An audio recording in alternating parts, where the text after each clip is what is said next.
Today on First Round KO, I have a special guest with me. Hopefully, if we can get this call working, we're going to talk about all the MVP or all the NBA awards that happened last night. I might talk a little bit about Magic Johnson and Argentina, and then also I have a little bit on Aaron Rodgers, but that's coming up. Get ready to shock the system.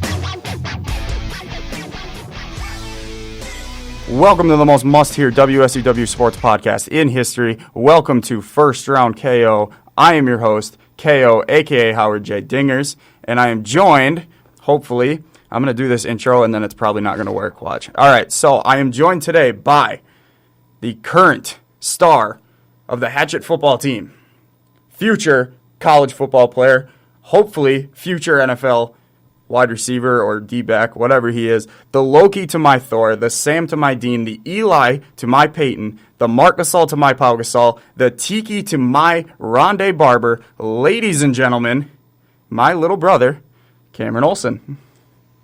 What is going on? I can't hear him. I really hope that... Are you kidding me? Oh, man. That's really upsetting. Oh, man, that was a good intro, too. Yeah, I really just can't hear. I don't know if I need to... Everything's up here. Oh. Go ahead and talk. Have to go on without me. Yeah, because I can't. I just unplugged you. Now I can hear you. Yeah, sorry, Cam. Yeah, all right. Well, that's okay, because I'll be going on a family vacation June, I think, whatever the Monday is, June 16th. I'll be in the Dells with Cam. We're going to record a special podcast while I'm there, so no live show that day, but Cam will be on that day. Tried to get him on today. Hopefully I'll figure out the Skype call eventually. Thanks for the shot, Cam. Yeah, see ya. See ya. All right. I wasted that really. I thought that was a good intro. I wasted it. We'll use it next time. So welcome everyone to First Round KO. I guess it's going to be just me today. Sorry, a little teaser, I guess, a little false advertisement. I don't know. We'll see. So yeah, today we're going to start off. I closed my laptop. We're going to start off talking about all the MVP or all the NBA awards, starting with the MVP. So, yesterday, Tuesday night, the MVP. Jeez, I keep saying MVP. The NBA awards took place, which I don't understand why they're so far after the season. It's weird because the NFL does them during the playoffs before the Super Bowl, and so that's when they announce their MVP, their MVP and all that stuff. But the NBA did it almost a month after their finals. That's just strange to me. So I'm going to go through all the major categories, talk about who won, runners up, if I think people got it right, blah, blah, blah. We're going to go into a couple of the plays of the year, too, because two of my favorite players won most of them. So we'll get into that. So, yeah, we start with the Kia NBA Most Valuable Player. I love that that's sponsored by Kia. You got to make money any way you can, right? So the most valuable player for the 2017-2018 season was Houston Rockets shooting guard James Harden. I'll start off by saying this. I think James Harden does deserve this award. James Harden is a very deserving person. He worked hard. You know, he was sixth man on his team in OKC. He wanted his own team to prove that he could do this by himself, to prove that he could be the number one dude. And he absolutely dang, I just read your text, Kate. Thanks. He absolutely can do this by himself. Not by himself necessarily, but he can absolutely be the number one dude on a team. So James Harden, he definitely deserves. I think he deserved this award more last year, more than Russell Westbrook. That's a whole another topic. But this year, I will say that James Harden deserved it. But you can't, by the law of the MVP, it should be the same person every year. It should be, every year, it should be LeBron James. Because he is the most valuable player on any team. He makes any team that he is on better. He makes them a championship caliber team. I mean, it just goes to show this Cavaliers team this year. They were barely play. They were the Looney Tunes. He basically got his Space Jam sequel this year. LeBron James makes every team he's on better. So LeBron James deserves the MVP every year. It should not be a debate. James Harden, yes, James Harden was very valuable to his team. I could make the argument, and I will make the argument that Chris Paul was more valuable to that Rockets team than James Harden was. But like I said, James Harden, he's a hard worker. He wanted to prove that he can be a number one dude, and he did. He proved it. And he's a very talented player. He's a very good dude. But he is not the most valuable player in the NBA. There's only one of those. And it's every year for the past 15 years, it was LeBron James. And yes, I know it's not glamorous and it's not the most sexy thing to give the same dude the award every year. Obviously, because we've been given Golden State versus Cleveland for the past 4 years, and everyone hates it. I understand that. But if we want to stay true, this award has become nothing. It's become silly. Because now we're giving it, instead of giving it to the guy who actually deserves it and who's actually the MVP, we just disregard him because, oh yeah, we know he's going to be good. Like we just know that he's super valuable, but we want to start looking at these other options too. No, he is the most valuable. And just because this other dude was pretty good for his team, that doesn't mean that he's the most valuable. Yeah, he scores a lot of points, but even if you want to say that, I got stats on this. Hold on. Even if you want to say that James Harden has the stats and everything on LeBron, then you're wrong. Because there's this interesting photo. I believe it's from ESPN. And yeah, it shows the stat comparison between LeBron and James Harden. So get this. Games played, LeBron 82, James Harden 72. Points, LeBron has about 100, about 60 more points. So we'll say that. He still beat him in points. And people will say, oh, that's because he played 10 more games. But his field goal percentage was better than James Harden. So that means LeBron scored more points while taking less shots. So just keep that in mind. His three-point percentage, LeBron James, who has not been known for his three-point shot, and James Harden, who is known as a shooter, he is a shooting guard, they had the same three-point percentage at 37%. The same three-point percentage. LeBron out-rebounded James Harden by almost 400. He out-assisted James Harden by 117. And then we get... and that should be enough right there, those stats. That should be enough. Those head-to-head numbers, James and James, LeBron and James Harden. That should be enough. But then we get into the double-doubles and triple-doubles for this season, for the 2017-18 season.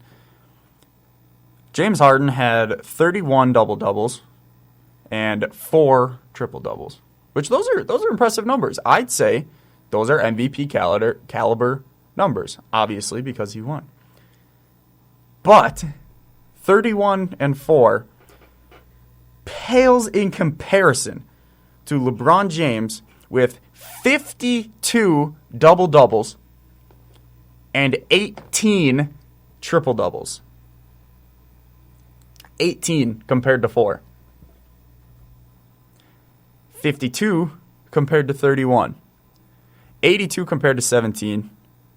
The 54 compared to 45. A dude that's known for shooting got outshot by a dude in his 15th season who never really had a shot. The numbers don't lie. LeBron James, even this year, even disregarding everything, it's not glamorous to give it to him every year. It's not James Harden deserves it. He had a better team. It doesn't matter. The numbers don't lie. LeBron James was the better player this year, is the most valuable to his player every year, is the most valuable to his team every year. And for some reason, LeBron only got 15 first place votes.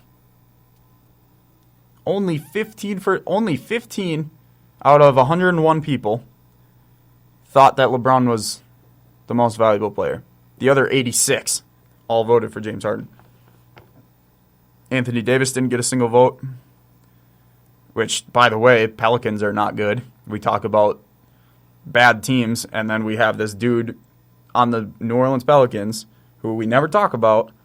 We talk about Davis, but Anthony Davis is on this team that's just not good and is never looked at, but they won a playoff series. This dude brought his bad team from the West, the stacked West, brought his bad team with an injured Boogie Cousins to the playoffs and then won a playoff series against shooters. This dude is going against the grain. The NBA is going into a shooter's game, but this big dude Anthony Davis, he's showing them that you can still win a big ball. And he didn't get a single vote. Damian Lillard didn't get a single vote. Portland would be nothing without Damian Lillard. Russell Westbrook shouldn't have got it last year, so I'm not going to talk about him. Giannis didn't deserve a vote this year, but I think he's going to be getting a lot of consideration for years to come. Giannis is a special player, and now with this new coach, I think this new coach is really going to help Giannis and help him progress. He's been progressing every year, but now it's really going to go. But all these players, I love seeing Kevin Durant under Giannis. That's nice. All these players, very important to their teams. But none are more important than LeBron James. It's as simple as that. Enough about MVP. I could go on all day about this, but like I said, James Harden deserves it. He's a hard worker, but you can't sit here and tell me that you can't sit here and actually argue with me that James Harden is a more valuable player than LeBron James. Because then you just don't watch NBA. If you try to make that argument, you just don't watch NBA. On to Rookie of the Year. Now, this Rookie of the Year campaign was great. All season, this was a hot feud. It was really a feud. It was almost like a scripted WWE feud. These two were going at it all season. And really, honestly, I think the dude who had the better season didn't even win. It wasn't even in the race, really. But that's a whole nother story. These two dudes, Ben Simmons, Donovan Mitchell, had such a good feud this year. It made this so entertaining. It made the NBA entertaining because these two dudes are trash talking each other, and it made you want to go watch, Philadelphia and see what Ben Simmons can do, because everyone, he's LeBron James. He's LeBron James without a jump shot. This guy's got to be amazing to watch. And then this Donovan Mitchell dude who's coming out of nowhere, this dude out of Louisville who all of a sudden is taking this Utah team and making them fun to watch. I got to go watch the Utah Jazz now. They trash talked everyone. Donovan Mitchell was telling everyone that Ben Simmons wasn't a rookie because, so Ben Simmons got drafted 2 years ago, but sat out his, quote, rookie year, his first year in the NBA. He did not play a game.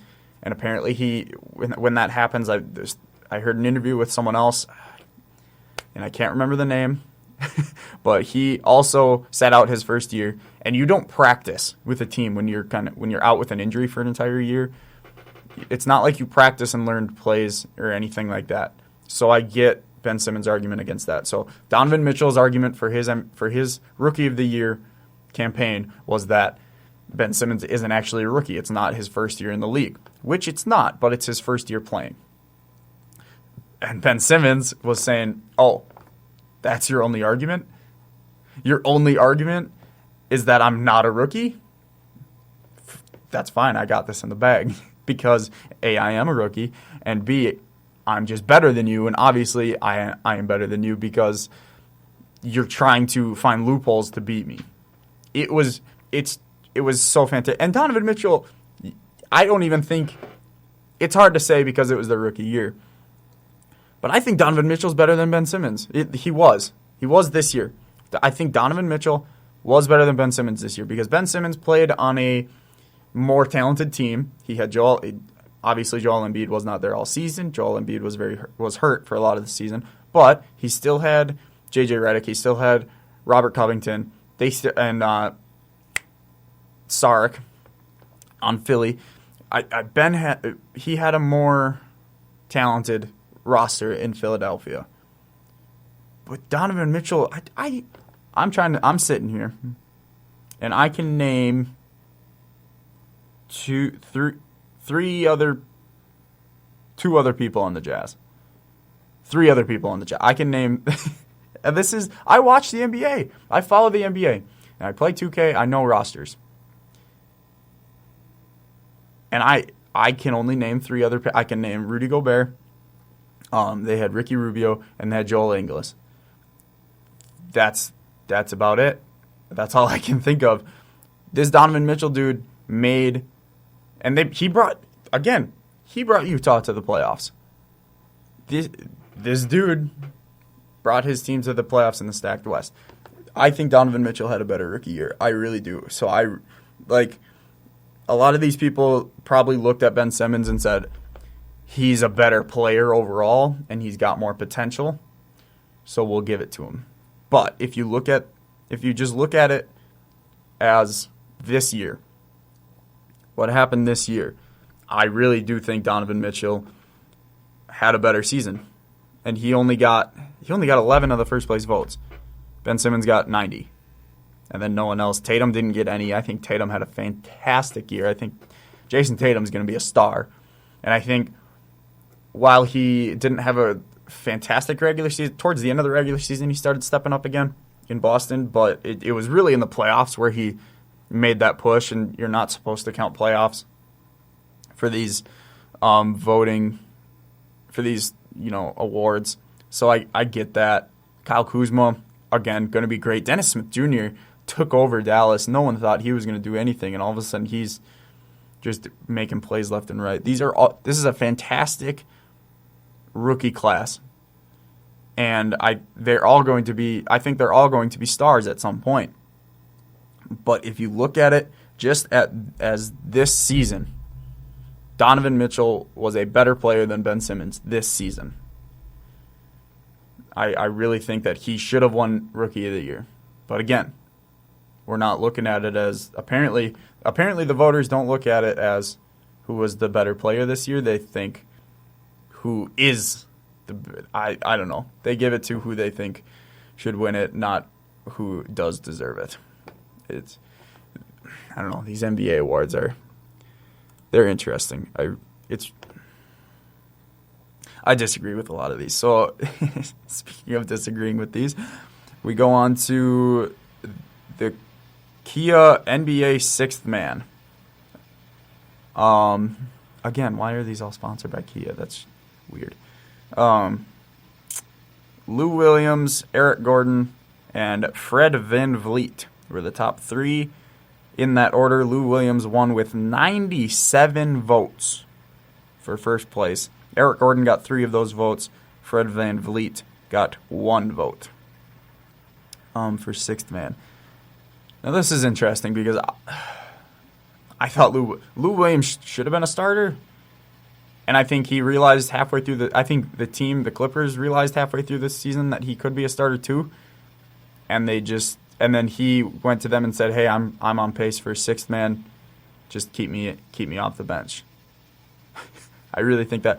But Eric Gordon was such a key component to that Houston Rockets team. He would come off the bench, and he would normally replace either Chris Paul or James Harden. Every game they would flip-flop. They would, use different dynamics based on their opponent.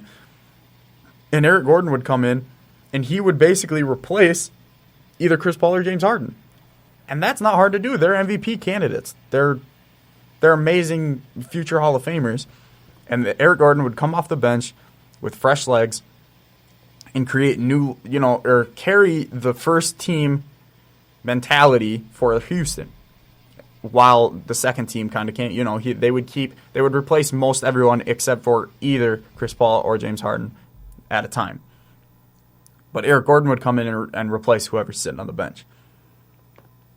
And the dude's just he's amazing, and I think he deserved it a lot more than Lou Williams. I think Lou Williams, first of all, should have been starting, but then we get into the whole, was he a rookie, and all that kind of fun stuff. But I don't know. It's interesting. I guess I didn't watch as many Clipper games as I did Rocket games, so maybe that. But even then, I saw Fred VanVleet too. He was good off the bench, but then again, Toronto wasn't. The Raptors weren't a bench team. Like, even if you look at their bench numbers, they're not good. Like, the Raptors were carried by their starters, mostly DeRozan and Lowry. So I can see maybe Fred, because he, giving him a spark off the bench. That's always the biggest thing. But I'm looking at the sixth man, and they have the names and then the team that they're on. But I'm looking, and it says Kyle Kuzma, Indiana. Come on, NBA, get your facts straight. It's an interesting list. Eric Gordon I think he made more of an impact off the bench than either team, or than either Fred VanVleet or Lou Williams. He was a star caliber player who probably could be starting on any other team, but because he's playing behind Chris Paul and James Harden, he's not starting. And he accepted that role day one, and he accepted the role of coming in, replacing these star shooters, and just making it great. So I don't know. I really do think Eric Gordon, I'm disagreeing with every single one of these, because these NBA awards are ridiculous. They need to stop. I don't know who's voting on NBA awards, and all of they're ridiculous. The Heisman voters need to get out of there. Everyone, because it's just becoming like, okay, cool. Russell won it last year. He had almost an identical stat line this year, and that was the whole reason he won it last year, is because his stats were so good. So why didn't he didn't even get consideration this year? I don't get it.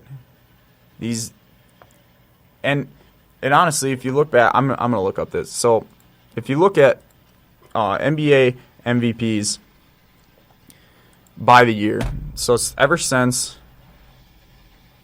Derrick Rose won it. Sorry, I'm pulling it up here. Ever since Derrick Rose won it in 2010, 2011, because LeBron won it the two. If you look before that, you see names like Tim Duncan, Kevin Garnett, Steve Nash, Dirk Nowitzki, Kobe Bryant, LeBron twice. You get players that actually were the MVPs of that year, of that season. They made their team that much better. And then you look, okay, you got Derrick Rose, and then he disappears. He gets hurt. And then you got LeBron 2 years again, so that's good. Should have gotten it. And then you get Kevin Durant, and he won it in Oklahoma City. And then he doesn't get consideration again because now he goes to Golden State. Curry wins it 2 years in a row, but now he doesn't get consideration either because we've seen it already. We know what he's going to do.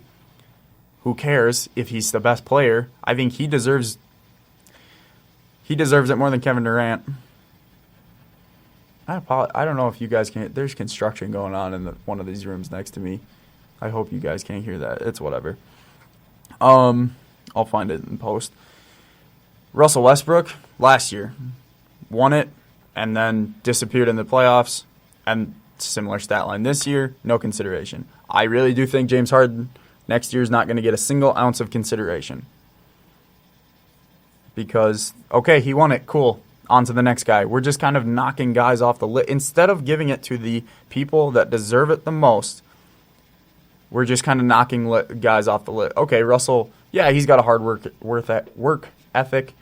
He's a good guy. He put up a good stat line this year. Let's give it to him this year, even though Harden deserves it. But now next year, Harden deserved it last year. But James was really good in Cleveland. You know what? He deserved it last year, though, and he was still pretty good this year. Give it to James Harden. It's becoming a joke. It's becoming ridiculous because we all know who the best player in the league is, and it ain't James Harden. So real quick, we'll go to the Kia NBA Defensive Player of the Year. Rudy Gobert won this out of Utah with 89 first-place votes. Joel Embiid got second place with 2 first-round votes. He had more points overall. Anthony Davis had 5 first-place votes. He ended up in third, though. Paul George got a couple votes. Al Horford got a vote, and Draymond Green got a vote. Oh, and Drew Holiday got a vote, too. I'd have to look at the stats on this one. I can agree with this one. I will say that Anthony... Actually, you know what? I'm really happy with this one, thinking this over, because a lot of them could have went, you know what? Anthony Davis is the most talented, and he's the biggest star, so let's give it to him.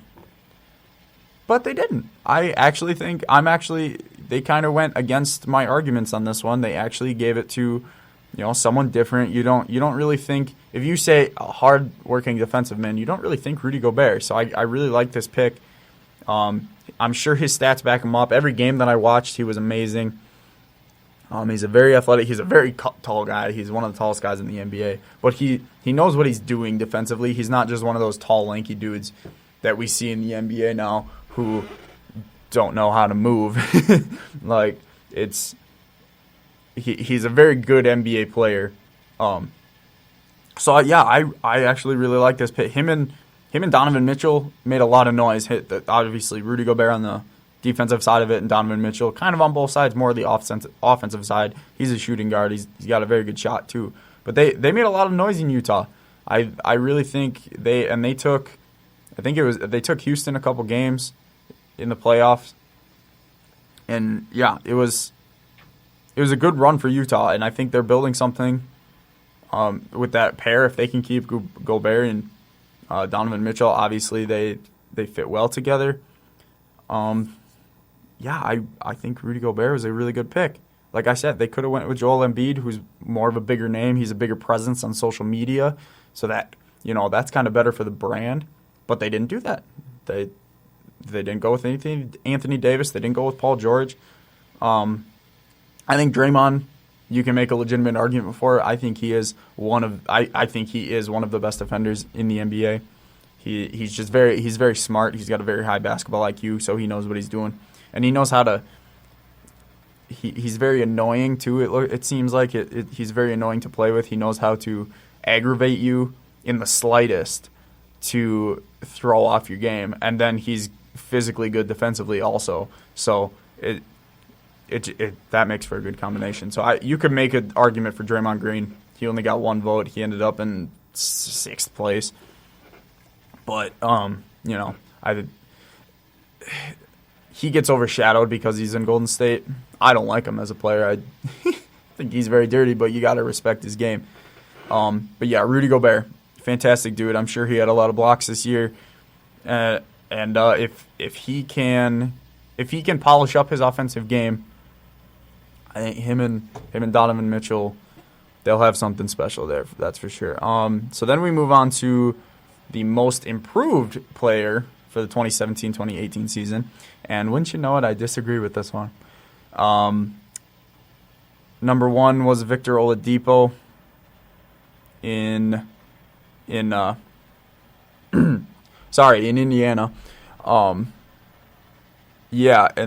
And second place was Clint Capella in Houston, and then third place was Spencer Dinwiddie. They both got 1 point each for first place. Spencer Dinwiddie out of Brooklyn. He definitely improved a lot. You could see it in the skills challenge. He was kind of a nothing player. He was really just a role player bouncing from team to team. And then all of a sudden he landed in Brooklyn, where obviously there's not a lot of talent, so you're going to have guys who don't normally step up that they have to step up. But this Dinwiddie dude, he really did step up.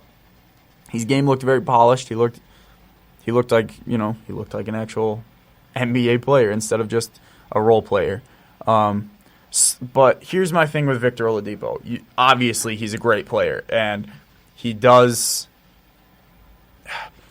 had a very good year, but I don't think that he is the most improved because I don't think he improved. I think just the change of scenery from Oklahoma City to Indiana was the difference. Playing with Russell Westbrook and not playing with Russell Westbrook is the key to this. I don't think Oladipo got better as a player. I think he was just able to play or be more of the stuff. He was the number one dude. He was the number one dude in Indiana for the Pacers. So he was able to be the team. He was able to be the number one dude instead of playing behind Russell Westbrook. Because if you look back at last season, there's a lot of plays he put up. He made a lot of good plays. He had good stats. But your stats are hindered when your teammate is taking 50 shots a game. So Oladipo did not get better. Oladipo was this good. He was just playing in the shadow of Russell Westbrook. We see all of these dudes leave the Thunder and all of a sudden play good. You got Serge Ibaka, who's found his place in Toronto. You got obviously Kevin Durant, who's been more comfortable and been more of himself in Golden State. You got James Harden, who's now an MVP in Houston. He left. Obviously, he wanted to be his own dude, but I'm sure, he was playing behind Russell Westbrook. Victor Oladipo, he got sent there from Orlando, and now all of a sudden he's just he's a good player. He showed that in Orlando.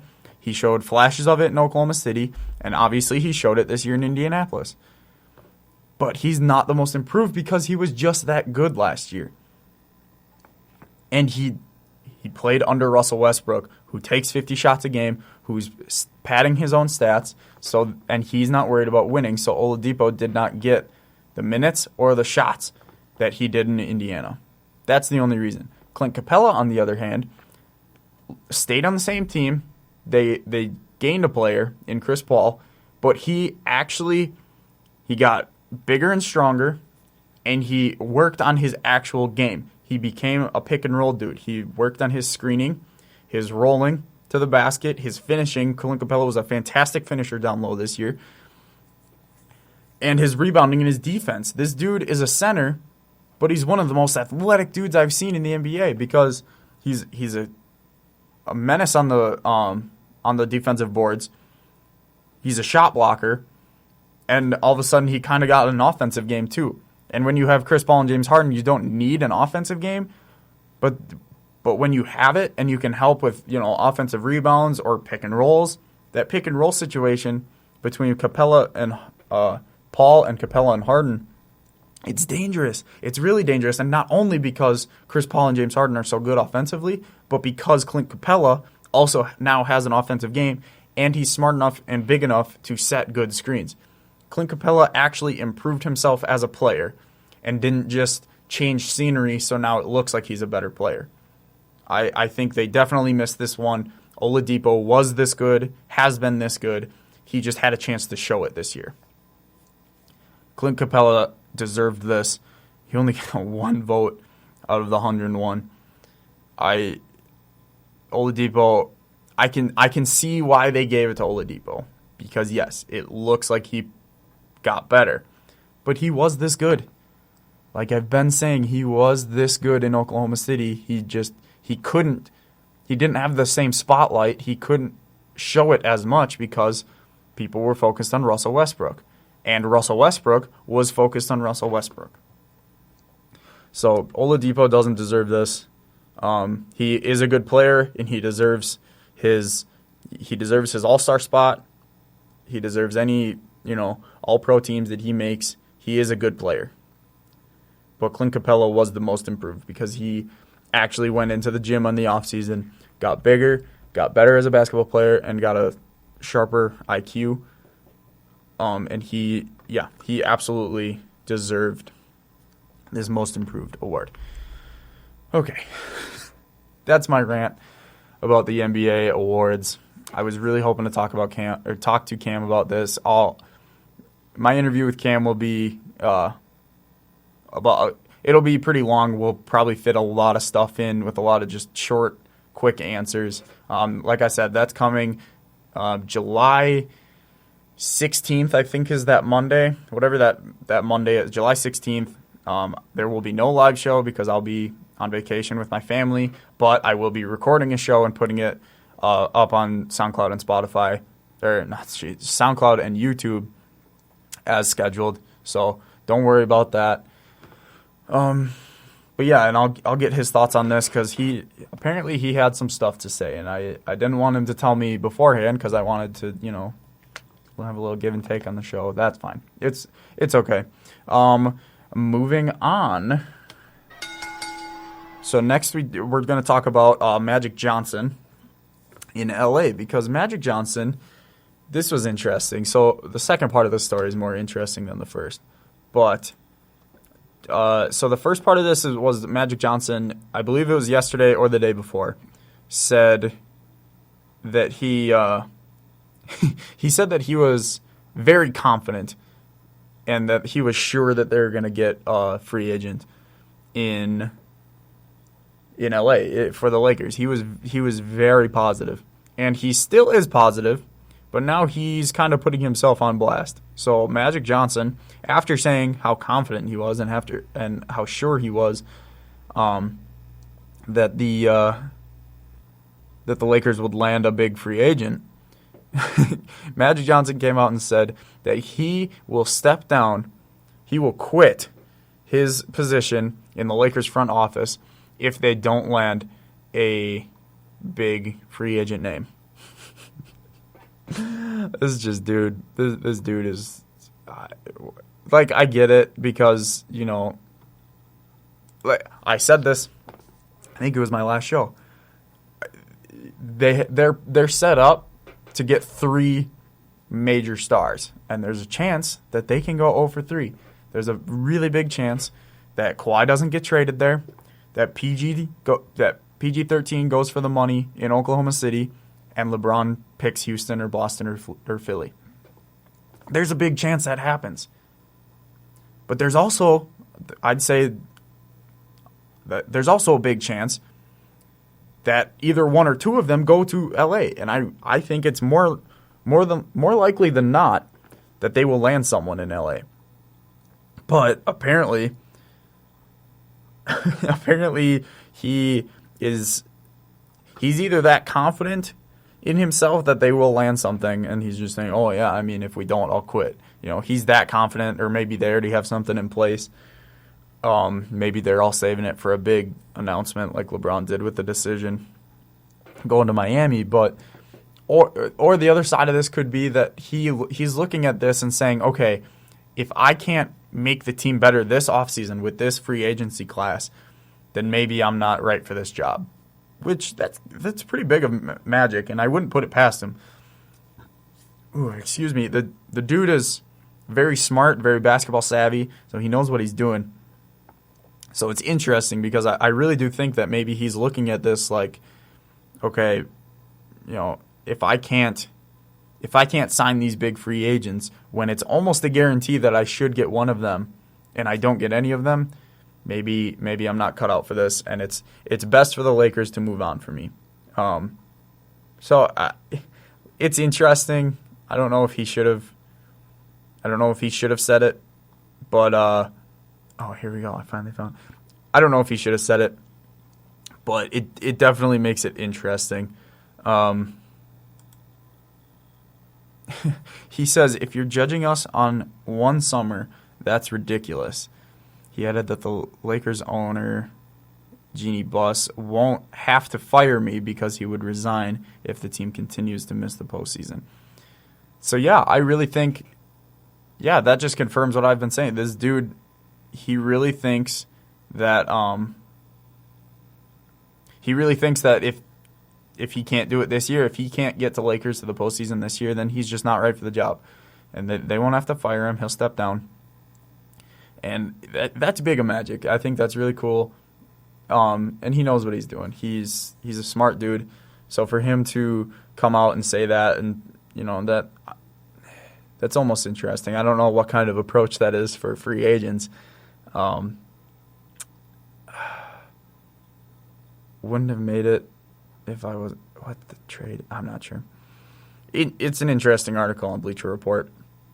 Go ahead and take a look at that. It says next 2 years. Okay. That's what I was thinking too, because next year, the free agent market next season is very big. I talked about this on Monday. They got like Klay Thompson, Kyrie Irving,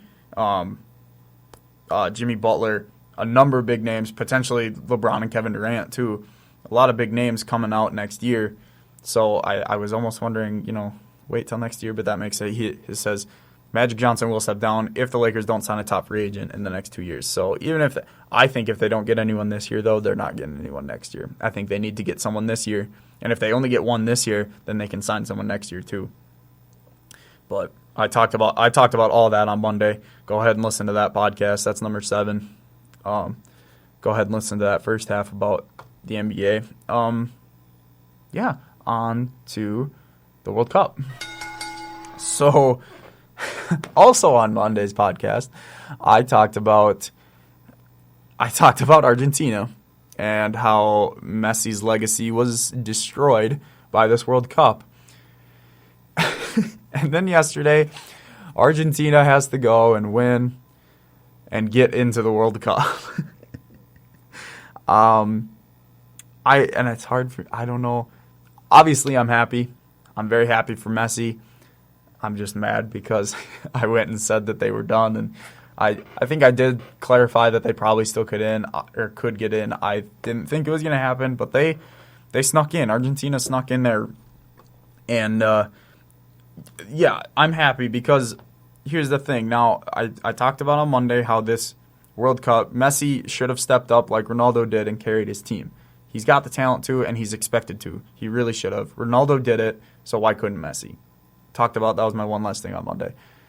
But now the script is flipped a little because now Ronaldo did so much, and now Ronaldo has so much expectations going into these first rounds, or the first rounds of the actual tournament, the round of 16, I think it is.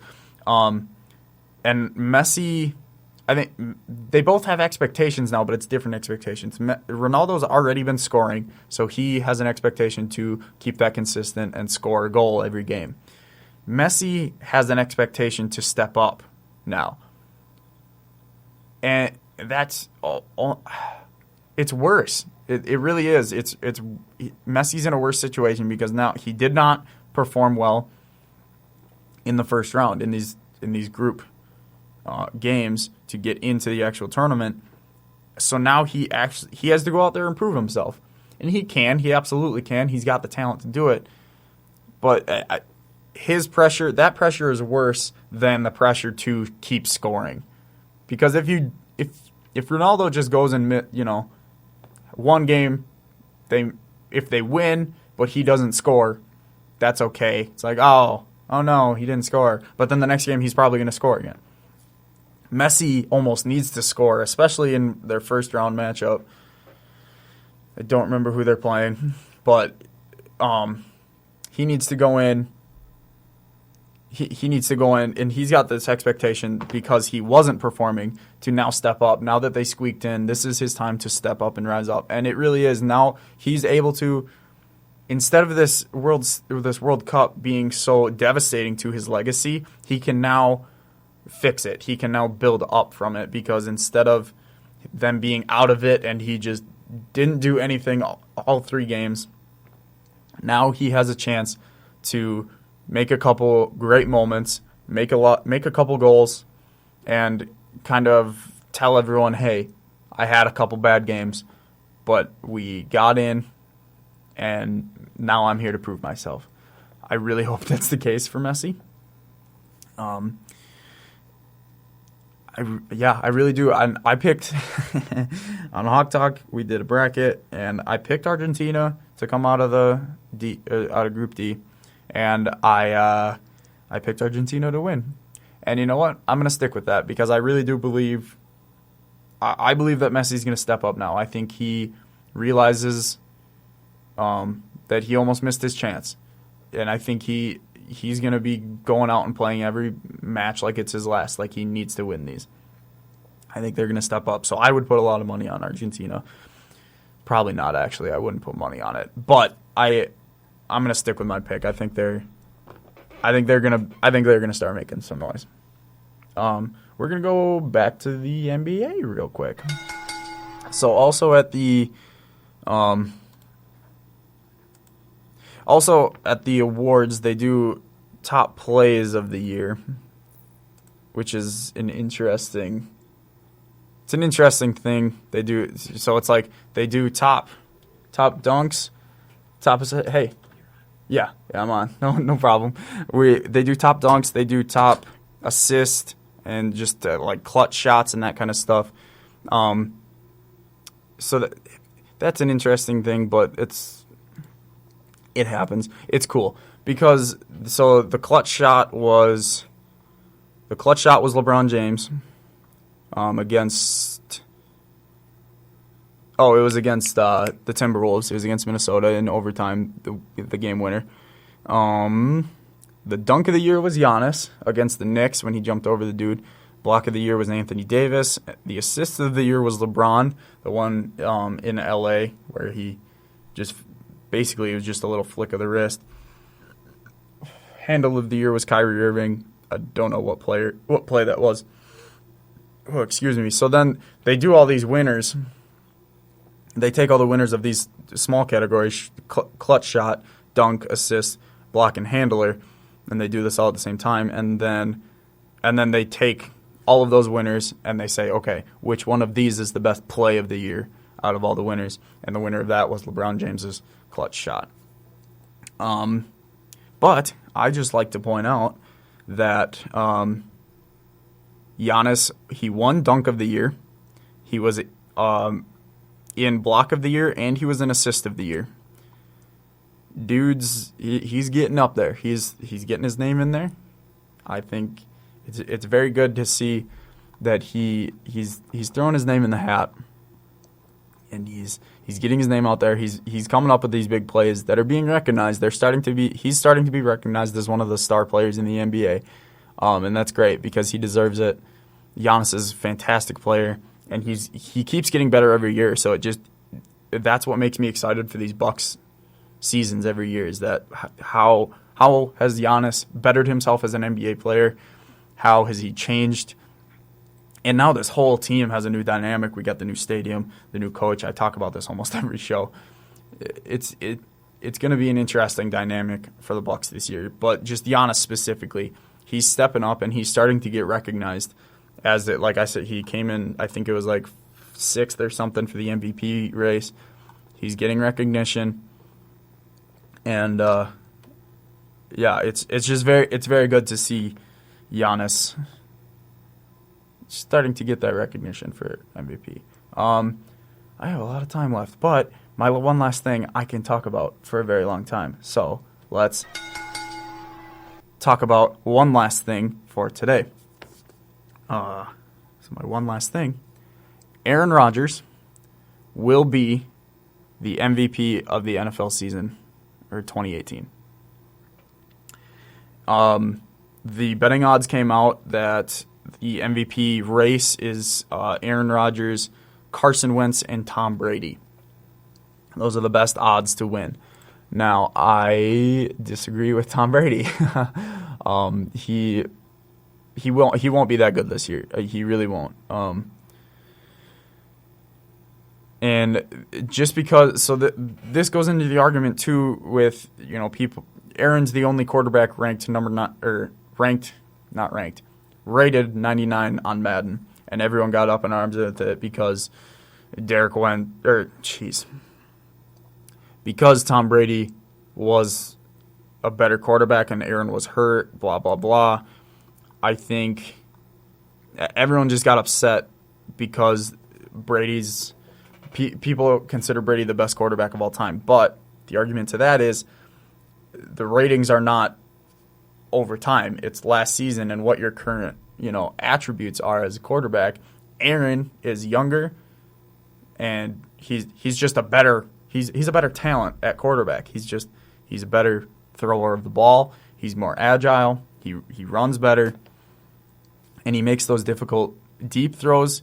He doesn't just dump down like Brady did this last year. He doesn't just dump down those medium throws. Aaron's got the deep ball too. So yeah, it's not like they do accomplishments for Madden. Like, just because he has 5 trophies doesn't mean he's getting a 99 overall. Doesn't deserve it. And now I think Brady, he's already come out and say he's going to retire soon because he wants to focus on his family. And so now it's in his mind that he's going to be done soon. So now every time he has a bad game or the Patriots have a bad game, that's going to creep up into his mind even more. And it's that retirement thing is just going to sit. He's not going to want to take a lot of hits, so he's going to throw a lot. Like, he's going to be a lot more cautious in the pocket, which could be good, could be bad for the Patriots because, he could throw a pass that he thinks is open to a receiver, but it's not, and then it gets picked off because he doesn't want to get sacked. I don't think Brady's going to be that good this year. But the MVP race will come down to if they both stay healthy, because they both got hurt last year. But if they both stay healthy, the MVP race will come down to Aaron Rodgers and Carson Wentz. And I think Aaron Rodgers is going to squeak that out because, we saw the argument's going to be made. We saw the Eagles win without Carson Wentz. So unless like the Eagles go undefeated or something, which honestly could happen, they're that good of a team. But I think Aaron's more valuable to this Green Bay team because obviously you take Carson Wentz off that Eagles team last year, and they still won. Granted, Nick Foles is a good dude. He's a good quarterback. He deserves his own. But that's a lot of the coaching that attributes to the defense. Green Bay doesn't have that good of a defense, especially to hold them for Nick Foles, like they did. So I think obviously we saw last year Green Bay and Philadelphia losing their starting quarterbacks, and it affected both teams differently because Philadelphia, it was later in the season, but they lost their starting quarterback, their franchise dude, so they had to put in Nick Foles for the playoffs, and they still succeeded. The Packers earlier in the season lost Aaron Rodgers, and we had to put Brett Hundley in, who we thought was going to be Aaron's predecessor at QB. A lot of people kind of had hope for that. But we saw, and I think this is the coaching too, this is something we can get into, but Brett Hundley did not nearly get to the expectations that we had for him. And it was a lot of the coaching because it seemed like they didn't change the playbook at all. It seemed like they were still calling plays for Aaron when Hundley was quarterback. But we saw the effects that both quarterback injuries had on these teams. We saw Philadelphia lose Carson Wentz and go win a Super Bowl, and we see the Green Bay Packers lose Aaron Rodgers and miss the playoffs. So I think that just in itself wins Aaron the MVP next year. If they both stay healthy and they're both going to put up amazing numbers, it'll be a close race. But I think that's exactly what it comes down to, is looking back at this last season and seeing the effects that losing each quarterback had on the team. And that's what the MVP award should be about. I've been talking about this all morning on this about the NBA MVP. And I normally the NFL is pretty good about that. They're pretty good about picking who is actually more valuable. They can't get hurt. They have to be, they have to play most games. They have to be the most valuable player to a certain team. So I really think Carson Wentz and Aaron Rodgers will have similar years. Aaron's going to put up more rushing or more passing yards, but the Eagles will probably win more games just because the Eagles are a better team. Aaron's a better quarterback. But I think I really do believe that Aaron is going to he's going to be MVP. I think it just comes down to all of that. He's a better quarterback, and the team is worse without him. It's as simple as that. Yeah, that was my one last thing. I am going to end the show a little early today. That's fine. So thank you, everyone, for listening. My show is live every Monday, Wednesday, and Friday from noon to 1 on WSUW 91.7 The Edge. And also available via podcast on SoundCloud and YouTube. Just search First Round KO. Subscribe. Shoot me a comment. Let me know you're listening. Just remember... Hold on, sorry. Remember that you miss 100% of the shots you don't take. So go shoot your shot. I will see you all on Friday. Think outside the box. I'm sitting on the dock, and I'ma reel it in. Begging, please, don't make me feel this again. Things are getting eerie like the lake that's down in Michigan. Had a good year, kinda tired, we're the Michelin. At the finish line, go get the checkered flag. Take a couple more shots, let's extend it back.